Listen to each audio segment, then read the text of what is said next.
All right, let's go on to our ginger, shall we? So we have a good chunk of ginger. Hey, you know what? Buy fresh ginger, man. You know how much this big nub cost me? Like 40 cents.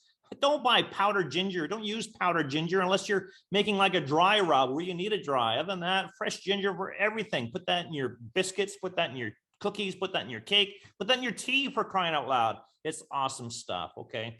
We're just going to get rid of this gnarly end there. And if you want to cut off that gnarly end, you can do that. Just looks kind of gross, right? Other than that, we keep the skin on and we just grate it. Yeah, we just grate it. So I want to show you a couple of different graters tonight.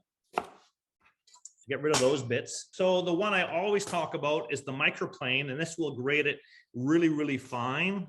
Okay, so put a microplane grater on your shopping list, but also get other little hand graters. This one's a little bit bigger. So it's not as big as the standard cheese holes, right? As you have in a normal like box grater. It's a little smaller than that, but bigger than the microplane. So for cheese, this gives you nice little fine little strands of cheese, which is awesome for melting. But also gives you bigger chunks of ginger. And we're just going to literally take it skin on and grate it until we have our 2 tablespoons of finely minced or grated fresh ginger. And whenever you're using a grater, it just pulverizes the skin. It's totally fine. The only time I would peel ginger is if I'm cutting it to make like little julienne strips or big chunks of ginger, and I don't want to come across a big chunk of skin in the dish, right? And you're chewing on that thing, right? That's not very good.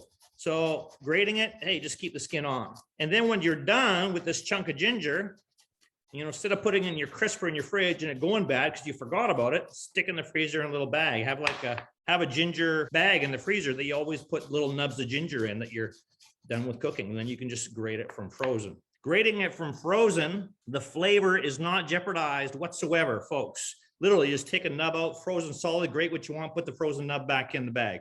It's awesome. The only thing you're going to lose by freezing ginger is you're going to lose texture.